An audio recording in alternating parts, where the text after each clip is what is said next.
Dans la vidéo précédente, on a introduit une idée essentielle.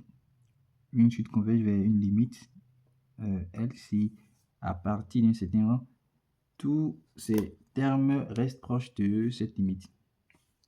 Ce qui est également traduit par les quantificateurs, comme on peut le voir ci-dessus. Voilà. Pour ce exercice, il est question de montrer que la suite définie par un égale à 1 sur n, converge vers 0 en utilisant la définition de la limite. Voilà. Déjà, en partant d'une approche définitionnelle, il faut noter que montrer que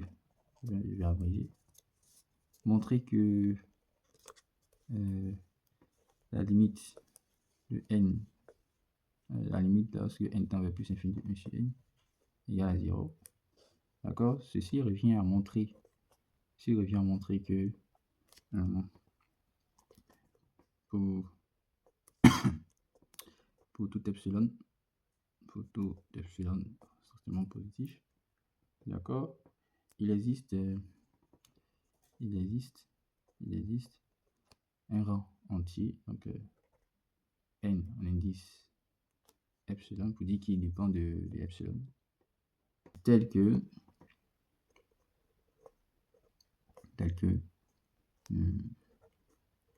pour tout entier, tout petit n entier ici, supérieur à ce rang, on a donc ici, si on adapte à notre suite ici, donc 1 sur n, voilà, 1 sur n, moins 0 est strictement inférieur à. Ok, donc ici, montrer que la limite de 1 sur n voisin de plus infini est égale à 0, ça revient à montrer que pour un epsilon quelconque strictement positif qu'on prend, on peut trouver, donc il existe un rang, donc ici, noté grand N, et tel que pour tout entier supérieur à ce rang là, on a donc la valeur absolue de 1 sur n moins 0 est strictement inférieur à epsilon. Bon, cela, là on peut le réécrire autrement encore, parce que déjà quand on prend 1 sur n moins 0 là, ça donne en valeur absolue, ça donne 1 sur n en valeur absolue. Et 1 sur n, n est strictement positif, donc le rapport là 1 sur n est positif. Du coup, ceci serait écrit comme ceci. Voilà. Ok, ça va. Donc, par la suite, une fois que on a pu traduire cela comme ceci, d'accord, le challenge finalement ici serait donc de déterminer, on l'avait dit dans la vidéo précédente d'ailleurs, le challenge serait donc de déterminer le rang entier, celui-là, le rang entier ici à partir duquel on a les termes 1 sur n là qui sont suffisamment proches de 0. Autrement dit, déterminer ce grand n là, d'accord, déterminer ce grand n là à partir duquel on a 1 sur n est strictement inférieur à epsilon. Voilà. Et pour ce faire, on utilise la méthode du raisonnement par analyse. Voilà, on a dit que le raisonnement par analyse ici, c'est un raisonnement qui consiste à partir de ce qu'on veut montrer. Ici, c'est celui-là qu'on veut montrer. Donc, on veut montrer à la fin que n sur n est strictement inférieur à epsilon. Donc, il consiste à partir de ce qu'on veut montrer pour faire apparaître donc ici une condition sur n. D'accord? On va partir de celui-là et ensuite faire apparaître une condition sur n. Hein? Ensuite, on va déterminer donc ici un rang entier, donc le fameux rang ici, grand n là, est compatible avec cette condition. Ça va? Ok, donc on a 1 sur n là, strictement inférieur à epsilon, qui implique que n donc strictement supérieur à 1 sur epsilon. Voilà, donc rien de compliqué à ce niveau. Ici, bon, on peut même dire qu'il y a une équivalence ici. Hein. Il y a une équivalence à ce niveau. Il y a bel et bien une équivalence ici. Voilà. Ok, qu'est-ce qu'on a dit? On a dit également qu'il faudrait que le rang qu'on choisira soit compatible à la condition qu'on aura sur notre n ici. D'accord?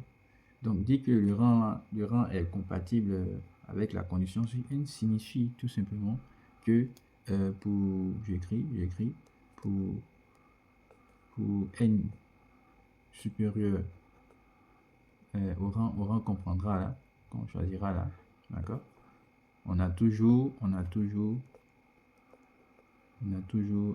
cette condition qui est vérifiée, donc toujours n qui est strictement supérieur à 1 sur epsilon. Donc, comment est-ce qu'on procède là? Quel choix on fera? D'accord. Quel choix on fera? Attention, il faut noter aussi que ce rang-là, c'est un entier. C'est un entier naturel. N'oubliez pas cela. Ok. Alors, on remarque ici, on peut remarquer également que la partie entière, ici, on a, regardez, la partie entière. Quand on prend la partie entière de 1 sur epsilon, et on sait par définition, la partie entière est strictement supérieure à 1 sur epsilon moins 1, n'est-ce pas? Et est inférieur ou égal à 1 sur epsilon. Donc la définition, voilà, comme vous pouvez la visualiser au-dessus. Voilà, c'est comme ça. Donc ça, c'est la définition de la partie entière, la fonction partie entière. Et cela, regardez, quand on regarde à ce niveau-là, si on exploite cette partie de l'inégalité, cette partie-là, qu'est-ce qu'on a? 1 sur la partie entière de 1 sur epsilon, strictement supérieur à 1 sur epsilon moins 1 implique que la partie entière de 1 sur epsilon plus 1 est strictement supérieur à 1 sur epsilon. Vous voyez?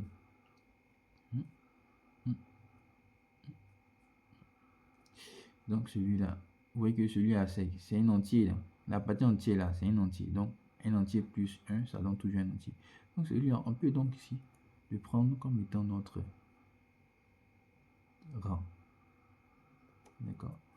Parce que là, on est sûr que si on le prend comme étant notre rang, pour n là, n, si on le prend comme étant notre rang, le n là, supérieur à, donc, je vais réécrire, 1 sur epsilon, d'accord? Quand on prend n supérieur ou égal à la partie entière de 1 sur epsilon plus 1, est-ce qu'on a toujours donc ici n qui est supérieur à 1 sur epsilon? C'est-à-dire quoi? Quand on prend n, notre rang égal à la partie entière de 1 sur epsilon plus 1, est-ce qu'on a toujours l'entier n là qui est strictement supérieur à 1 sur epsilon? La réponse est oui.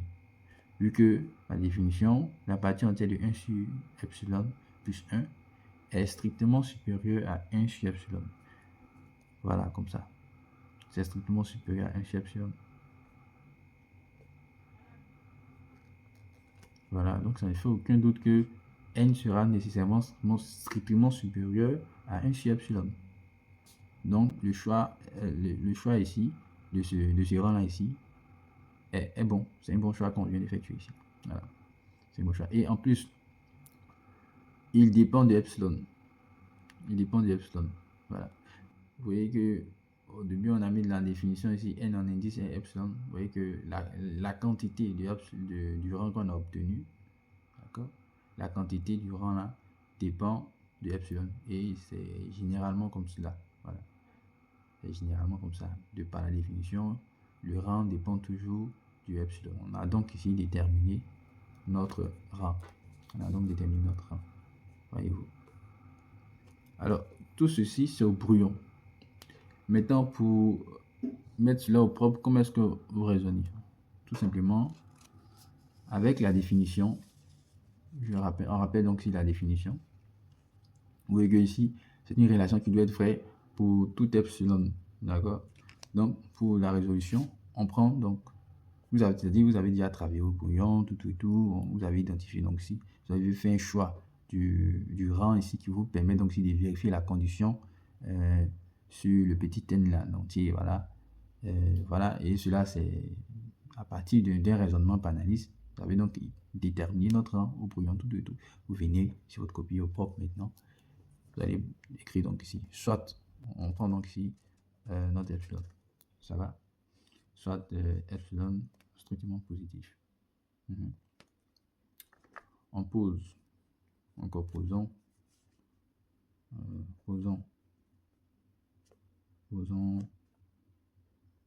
n ici epsilon égale à la partie entière, vu qu'on le connaît. C'est-à-dire, vous faites ça aussi. Voilà, le rang.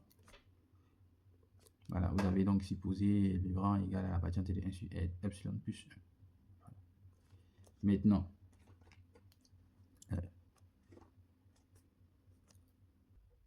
voilà, et donc soit aussi n, on prend entier. On a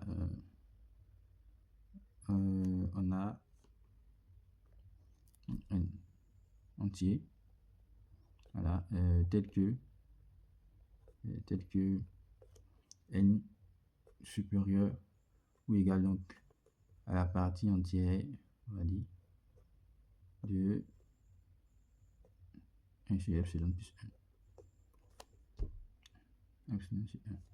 Alors, ici, la partie entière de 1 sur epsilon sur 1, la partie entière de 1 sur epsilon plus 1, on l'a vu, donc ici, est supérieur à, est strictement supérieur à 1 sur epsilon, d'accord? Donc, c'est juste ordonner les choses correctement. Voilà. Donc, on a n, je réécris, supérieur à la partie entière de 1 sur epsilon plus 1, celui-ci qui est strictement supérieur à 1 sur epsilon, on l'a vu. Et donc, ce qui implique naturellement que n est, si cette quantité est strictement supérieure à 1 sur epsilon qui elle-même est inférieure à n, donc n est strictement supérieur à 1 sur epsilon. 1 sur epsilon. D'accord? Je réécris donc là, n donc supérieur ou égal à la partie entière, donc 1 sur epsilon plus 1, donc va donc implique finalement donc là on veut réécrire cela autrement, donc cette négalité là, donc on aura 1 sur n, c'est cela, donc 1 sur n inférieur à epsilon. Voyez-vous, et c'est exactement ce qu'on recherchait. Regardez, n'oubliez pas que celui-là c'est notre n, notre rang qui est là, qu'on a choisi. Ça va? Oui, donc on a pris un point epsilon quelconque qu'on s'est donné et n entier ici tel que n supérieur à ce rang qu'on a choisi là. D'accord? Une fois que n est supérieur à ce rang, on a notre inégalité, notre fameuse inégalité. 1 sur n inférieur strictement à epsilon. D'accord? Donc qu'est-ce qu'on va dire? Par conséquent, il existe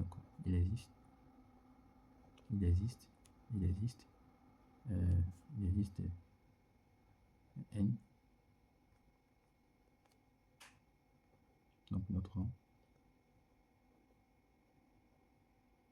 d'accord, voilà, tel que